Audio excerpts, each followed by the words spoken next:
Apple's long-awaited smartwatch, dubbed iWatch, could launch alongside the iPhone 6 today.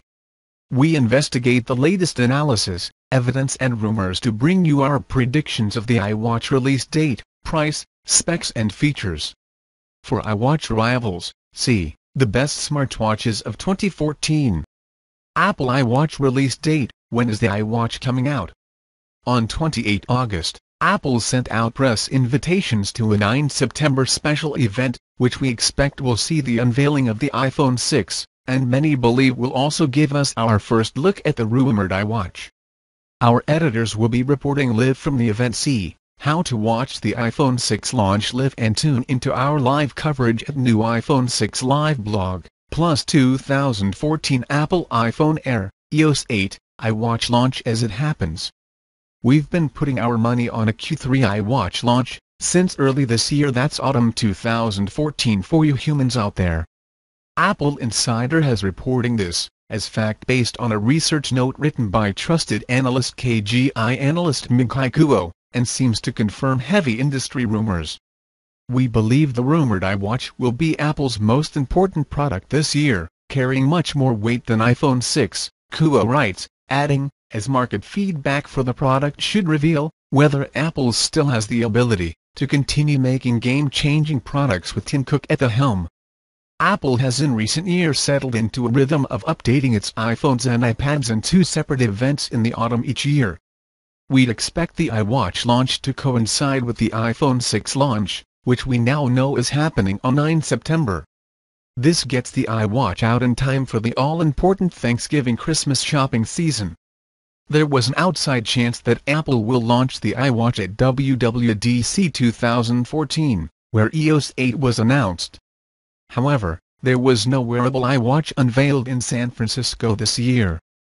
Kuo's latest report states that Apple iWatch will enter mass production in November, later than the original September prediction. We have pushed back our estimated time of iWatch mass production from late September to mid-late November. We also lower our forecast of iWatch 2014 shipments by 40% to 3 million units, wrote Kuo, putting it down to more complex hardware and software engineering. This could still be true, as despite many reports suggesting a 9 September unveiling, it's believed that the iWatch won't actually be available to buy for some time after that. Trusted source Recode has cited its own sources in a report that claims the iWatch is not shipping anytime soon. It's possible we may have to wait until early 2015. We'll update this article as we know more. iWatch concept at top by Martin Hayek. Will Apple launch an iWatch? Will the iWatch succeed? There's been a lot of speculation about Apple's intention with regard to wearable tech. Much of it wrong-headed and hopeful. But the fact is that all the usual telltale signs are there for a major new product line from Apple. Indeed, in May 2013, Apple CEO Tim Cook told attendees at All Things D that the wrist is interesting. That in itself doesn't mean much, but the level of rumors springing from usually reliable sources tells us that Apple will launch an iWatch, and it will be this year. That's not the only time Apple has hinted at an iWatch, either. Cook has hinted on multiple occasions that Apple is working on a new product line. He's spoken about new product categories that the company is working on behind the scenes, and has said that Apple aims to be the best, not the first, with everything it makes. Apple certainly wouldn't be the first company to launch a smartwatch. In fact, the wearable tech market has been flooded with new smartwatches from the likes of Samsung, Sony, Pebble, LG and more already this year. If you're still not convinced, there are two more pieces of evidence that we think might sway you. The first is that Apple actually owns the rights to the iWatch name in several countries, and the second is that there's an Apple patent that describes a wearable computer with a flexible display that can snap around the wrist to become a smartwatch. Whether the iWatch will be a success is another matter. Much analysis points at the market-making successes of the iPod, iPhone and the iPad. But in each case there was an established need, and a nascent market. Apple simply made much better products than those that had gone before. It's also worth pointing out that success is relative. By any metric, the iPod, iPhone and iPad are hugely successful product lines. But their levels of success differ markedly. At its peak, more than 50 million iPods were being sold each year. By contrast, 70 million iPads were sold in 2013, and more than 116 million iPhones. Wearable tech is clearly a growth market, but whether it can hit any of those figures remains to be seen. What's the point of an iWatch? The aim of the iWatch would probably be to add a connected interface to your wrist, acting as a middleman between you and your iPhone. Smartphones have replaced watches as our key informational tools, offering much greater functionality. But the form factor has taken us back to the time of pocket watches. We have to pull out our phones to tell the time, never mind all the other great information we can access.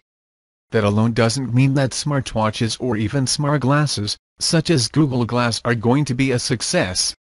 You could argue that adding a tablet to our arsenal of connected devices is already one device too many. The dream of one device, to rule them all, is further away than ever. But there is a market for anything Apple makes, and if anyone can create a smartwatch that is worth having, it is Apple. Apple will launch an iWatch, and here's what we know and what we think we know. See also, Sony Smartwatch 2 review. Apple iWatch specs and features. This is where the facts end and the speculation truly kicks in. We understand that there may even be two iWatch models, with different, curved screen sizes of 1.3 in or 1.5. It's possible these will be male and female styled watches. After all, watches are as much about fashion as they are about technology in many cases. We expect flexible AMOLED displays with sapphire crystal glass to prevent scratching. Apple owns a sapphire crystal glass factory in Arizona, and it's recently believed to have begun production of the material. See also, Apple iWatch to come in two sizes, analyst claims. Rumors point to an unusually large 250 mAh battery length. The battery life will be a key battleground for wearable tech, and Apple is often a market leader in this respect. Expect the iWatch to last more than a day between charges. It's possible motion charging may be introduced, to keep your iWatch battery topped up. Unlike other smartwatches, we expect the iWatch to be able to operate on its own, like a tiny connected iPod. Clearly, an important element will be the ability to offer an additional display for your iPhone, but offering a standalone product will allow Apple to keep in and attract new Windows and Android users to its ecosystem. We expect Apple Maps to be a key feature, along with a Mail app, Simple Browser and Siri. And you should be able to make and answer calls via the iWatch, as well as sending and receiving text messages. It's thought, though, that the biggest focus of Apple's iWatch will be fitness and health tracking. It's rumored that Apple is planning to introduce a new app called HealthBook this year, which will work closely with the iWatch. Together, the app and smartwatch will be able to collect and collate data such as how many steps you've taken, how many calories you've burned, and the distance you've walked. They'll also allegedly be able to monitor blood pressure, hydration levels, heart rate, and more. The health and fitness rumors are backed up by some of Apple's recent hires from the medical field, and also the recent talks of a partnership between Apple and Nike, which is believed to be discontinuing its Fuel Band line. Expect Bluetooth to connect the iWatch to your existing iOS device, meaning the smaller device doesn't need standalone Wi-Fi or cellular connectivity, but limiting its standalone capabilities. This fits in with current Apple policy on the Bluetooth-based iBeacon, which makes it both more likely, and also more likely to be a rumor based on the facts as we know them. We've seen screenshots purportedly of iOS 8 that show an app called Watch Utility running on an iPad and on an iPhone, so expect the iWatch to be compatible with both smartphones and tablets. Again, we'll confirm or deny these rumors, as we know the facts. Apple iWatch price UK. How much will the iWatch cost? At the time of writing, anyone that tells you they know the price of the upcoming iWatch is either lying or telling you something they shouldn't. We've heard everything from $150 to thousands of us. We can only speculate as to the truth of the matter. So here goes. Although Apple is a premium manufacturer that operates at the top of the market, the price of current smartwatches gives some room for maneuver. Given that the Samsung Galaxy Gear launched at a hefty £299, we'd expect Apple to be in that region. In some ways that feels expensive, and in others cheap.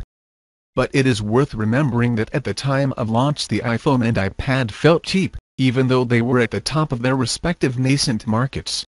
The latest report, this time from generally accurate website Recode, has said that Apple has considered pricing the iWatch at around $400, which is likely to translate to roughly £329 here in the UK.